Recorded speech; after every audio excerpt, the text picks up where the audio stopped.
What's good, YouTube? Today we're gonna be reacting what it's like to be gay in prison. If y'all new to the channel, make sure to like, comment, and subscribe to our post notification. And let's get straight to it. You are shackled to a heavy steel chain in the back of a prison transport bus.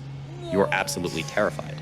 Your heart is hammering against your ribs because you are entirely convinced that you are going to get stabbed the exact second your cheap. Bro, I ain't gonna lie, bro. I think when you go into jail, bro, everybody think like this, bro. Like, people think like they about to get their booty touched, they might get killed, they might get jumped. I ain't gonna lie, shoot, if I was going to jail, I'd think like that too. Shoot, I don't blame him. Canvas slip-ons hit the concrete of the recreation yard.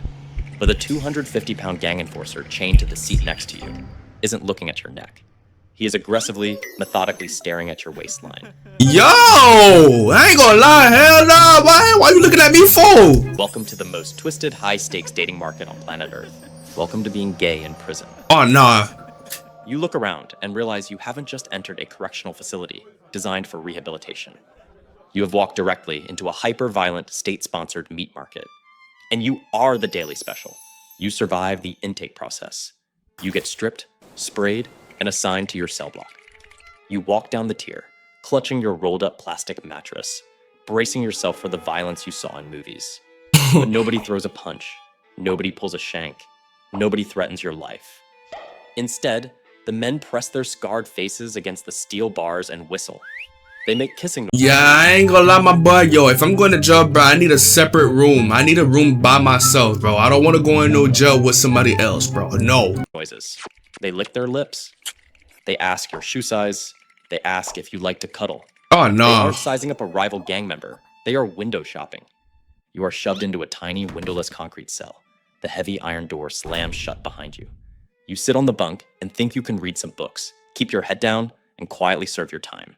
Absolutely not. Because in the prison ecosystem, an unclaimed gay man is a biological free-for-all. What? If you don't voluntarily pick an owner, the wolves on the yard will literally tear you apart in the blind spot of the recreation cameras. If you stay a free agent, you become highly contested public property. Yo! You have to do the unthinkable. You have to actively audition for a monster. You go down to the day room. The air is thick with tension and the smell of stale sweat.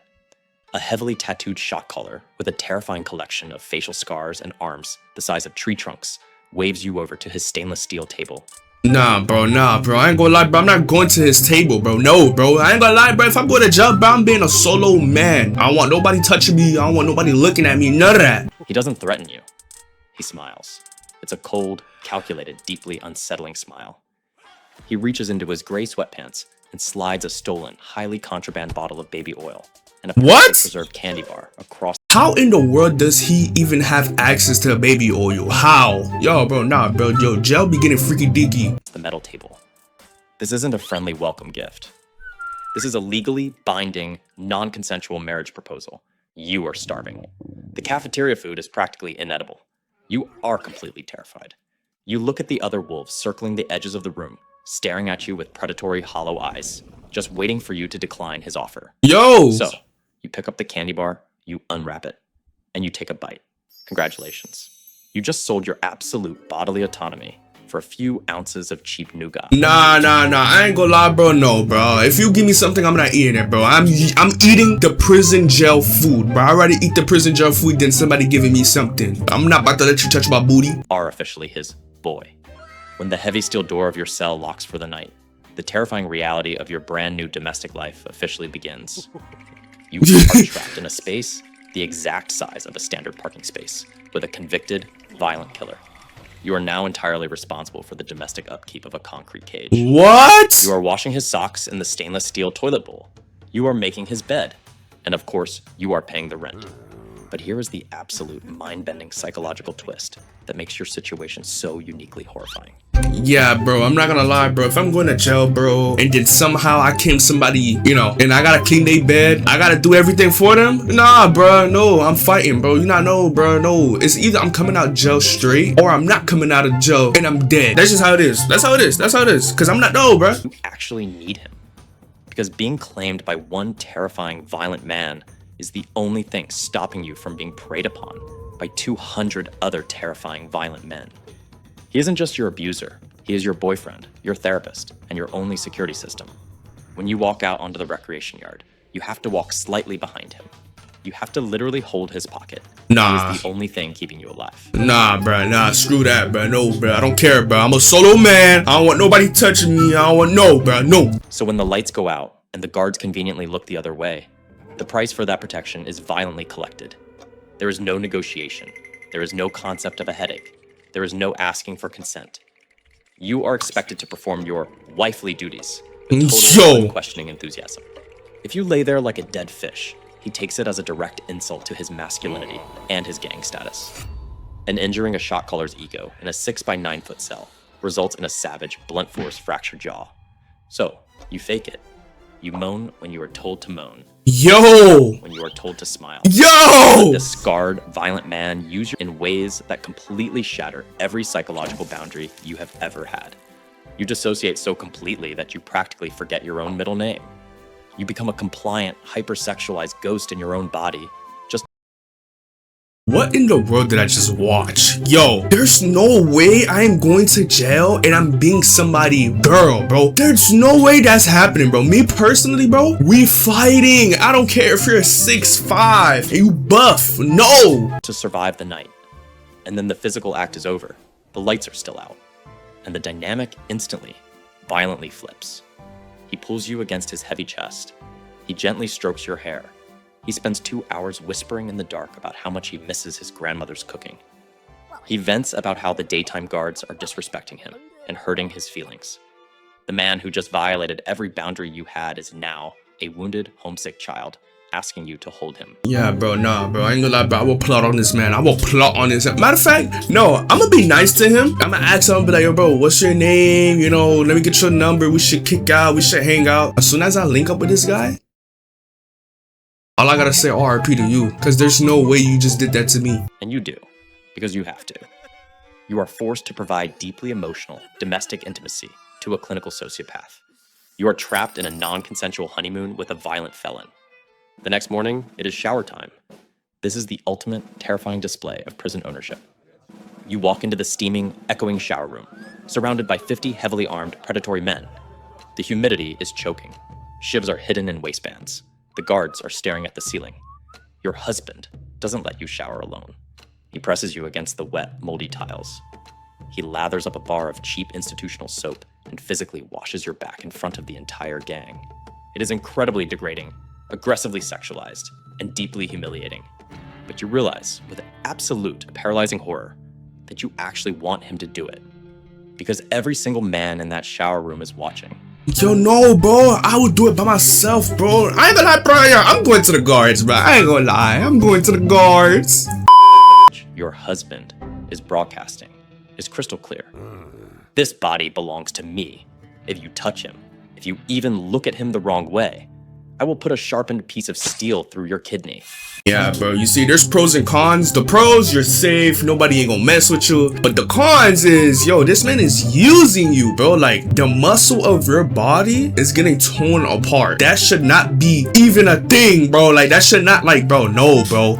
You are caught in a psychotic Stockholm Syndrome loop. You start actively craving his protection. You start going out of your way to please him. You start doing hundreds of push-ups in the cell. Not to build muscle to defend yourself in a fist fight, but to make sure your glutes look good in your gray sweatpants. What? Bro, nah, bro. There's no way, bro. So you telling me jail could really change people like this, bro? No way. Because your physical attractiveness is your literal body armor. You are trapped in a terrifying high-stakes beauty pageant. You know that if you let yourself go, if you gain weight, or if you stop being fun when the lights go out, he will dump you. And in the prison system, a bad breakup doesn't mean he blocks your number, deletes your pictures, and you go your separate ways. A bad breakup means he literally sells your physical lease to a rival gang. What? You are traded for 3 cartons of Newports, 2 bags of instant coffee, and a smuggled flip phone. If he gets bored of you, you are instantly recycled into the shadow economy.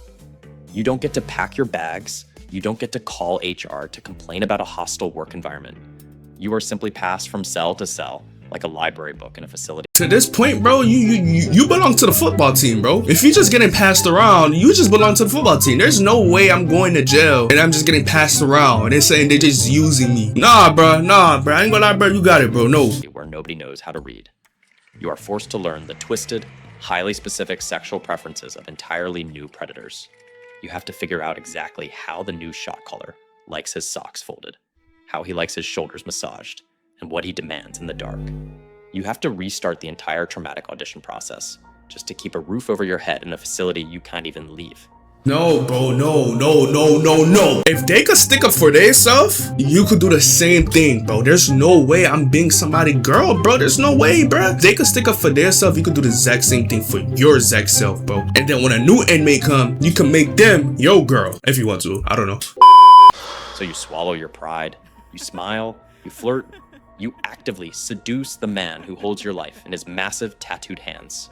You become the perfect, heavily traumatized, hypersexualized prison wife. Yo. You learn the unspoken rules of the yard. You never make eye contact with a rival gang member. You never speak unless you are spoken to. I ain't gonna lie, bro. As soon as I'm getting out of jail, bro, I ain't gonna lie, I would never look back at going to jail ever again. I would never go back. I would never look back, bro. I would do everything so straight and positive, bro. Like, I would never do nothing crazy in jail. You become a master of psychological manipulation just to secure an extra carton of milk from the cafeteria. Years go by, the calendar pages turn, but every single day is exactly the same. You master the art of total, unquestioning submission. The concrete cell becomes your entire universe. Yo. You become completely, fundamentally unrecognizable to yourself. You aren't a person anymore. You are a highly functional survival mechanism wrapped in human skin. And then, one random Tuesday, the guards walk up to the bars. They rattle the steel with their heavy keys. They look at a clipboard. They tell you your time is up, you made parole. They hand you a cheap mesh bag containing your civilian clothes from the day you were arrested. The heavy iron gates slide open. Okay. You walk out of the razor wire. You step out into the blinding, terrifying sunlight of the free world. Society expects you to seamlessly reintegrate. Bro, I ain't gonna lie, bro. As soon as I get out of jail, bro, like I said, I'm not looking back. I'll be so happy of life, bro. Like, I'll be so happy, bro. What? I ain't gonna lie, I'm going straight to the doctor to make sure I'm okay. You served your time. Your debt is paid. You are supposed to be happy. You are supposed to get a job, pay your taxes, go to a gay bar, download a dating app, and live a normal, liberated life. But your brain is irrevocably shattered.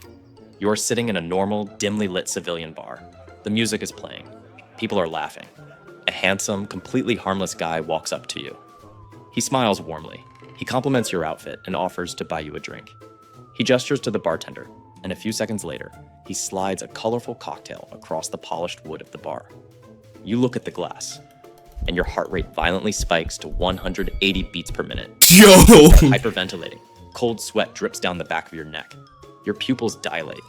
You push your back flat against the wall, scanning the room for exits, because your brain doesn't see a nice guy buying you a drink. Yeah, bro, I ain't gonna lie, bro. Yo, don't go to jail, bro. That's all I gotta say. Do not go to jail. It is not worth it. Your brain sees a candy bar sliding across a stainless steel table in a maximum security day room. Your traumatized nervous system immediately drops into overdrive. You start frantically calculating what horrific, non-consensual sexual act you are going to have to perform in the dark just to pay off the debt of this cocktail. You are bracing yourself for the violence that comes when you say no. Wow. The justice system didn't just lock you in a concrete cage to pay a debt to society. It didn't just rehabilitate you. It completely, permanently weaponized your own sexuality into a biological trauma response. Nah, facts, bro. His brain is just completely damaged now. Like, now, bro, if he go out in public, somebody trying to be nice to him, bro, he's gonna be traumatized. This man is literally traumatized. Alright, yo, so that's the end of the video. If you did enjoy that video, make sure I like, comment, and subscribe to my post notification. I will see you guys on the next one. Yeah.